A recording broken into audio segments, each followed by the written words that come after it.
इन्होंने हमसे पूछा कि जाति जनगणना का ब्लूप्रिंट क्या है, तो मैं बताना चाहता हूं। देखिए,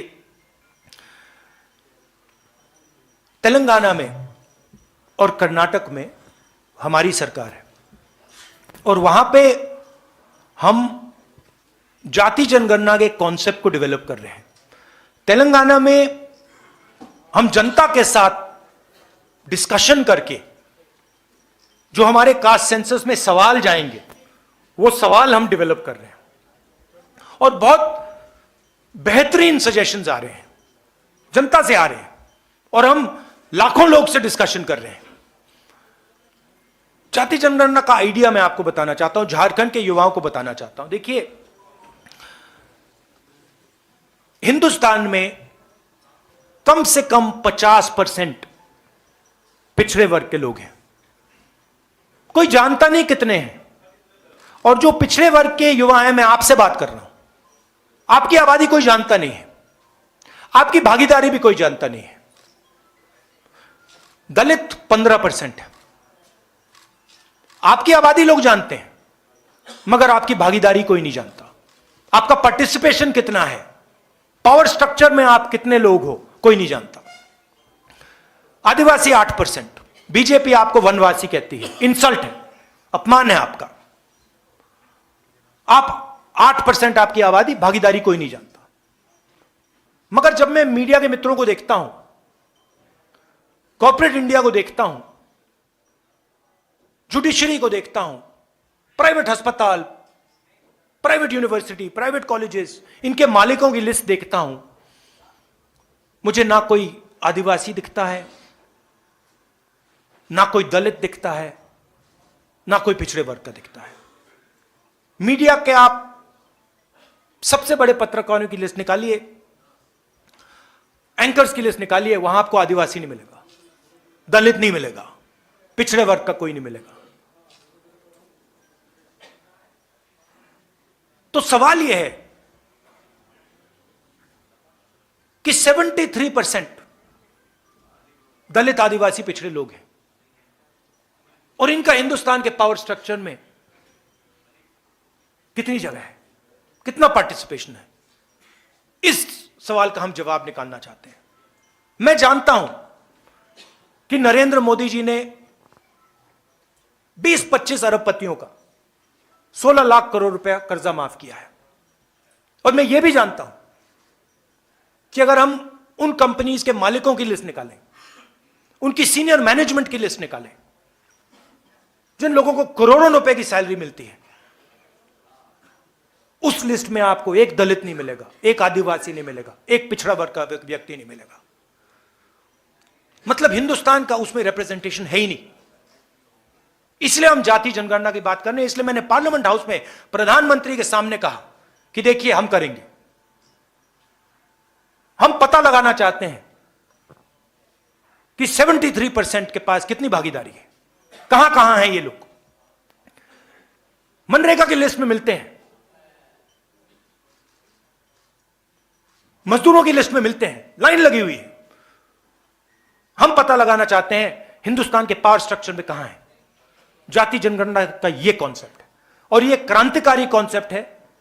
इससे हिंदुस्तान की राजनीति हमेशा के लिए बदल जाएगी। क्यों बदलेगी? क्योंकि 21वीं सदी डेटा की सेंचुरी है। डेटा जो 20वीं सेंचुरी में तेल काम करता था, उसको ब्लैक गोल्ड कहते थे, अब डेटा वो काम करेगा। ये सोने से भी मतलब कीमती चीज है। हम देश का डेटा निकालना चाहते हैं। हम पता लगाना चाहते हैं कि इन संस्थाओं में ओबीसी कितने, दलित कितने, आदिवासी कितने। हम पता लगाना चाहते हैं कि हिंदुस्तान में जो धन है, जो जीएसटी है, वो कहां जा रहा है, किसके हाथ जा रहा है। सिर्फ अरबपतियों के हाथ जा रहा है या गरीबों के हाथ जा रहा है, किसानों के हाथ जा रहा है, और ये कौन है। तो एक प्रकार से मैंने कहा, आप डॉक्टर के पास जाते हो, डॉक्टर एक्सरे लेता है, आपकी हड्डी का एक्सरे लेता है। वो क्या है? वो डेटा है कि भैया फ्रैक्चर है, कहां कहां फ्रैक्चर है, ये हम जाति जनगणना से करना चाहते हैं। जाति जनगणना का कॉन्सेप्ट मैं आपको बताता हूं।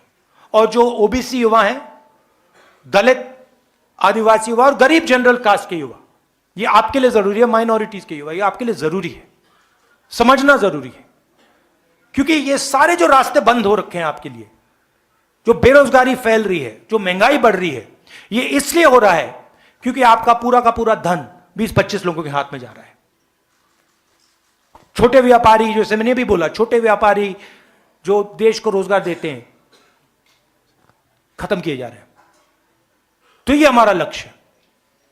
जाति जनगणना के बाद हर आदिवासी युवा को पता लग जाएगा कि हिंदुस्तान के पावर स्ट्रक्चर में आदिवासी कहां है।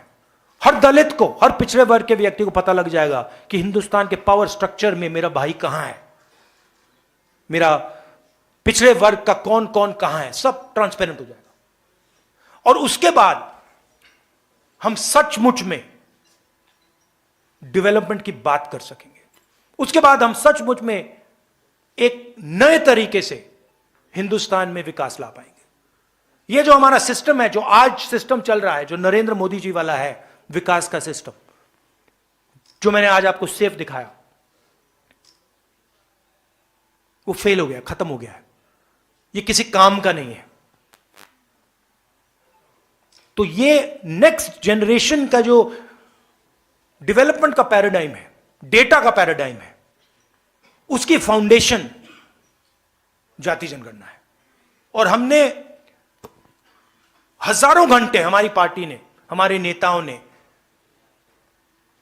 जाति जनगणना के बारे में डेवलप करने में, इसके बारे में सोचना, हमने काम किया है।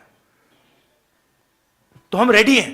तेलंगाना में इंप्लीमेंट होगा, कर्नाटक में इंप्लीमेंट होगा, झारखंड में हमारी सरकार आएगी, इंप्लीमेंट होगा। और फिर आप देखना, जो यहां पिछड़े वर्ग के युवा हैं, दलित, आदिवासी, गरीब, जनरल कास्ट, माइनॉरिटी, फिर आप देखना क्या होता है। सेलफोन का क्या फायदा है? आप सेलफोन चलाते हो, क्या फायदा है? डेटा मिलता है, पता लग जाता है क्या कहां है। वही हम जाति जनगणना के साथ करना चाहते हैं।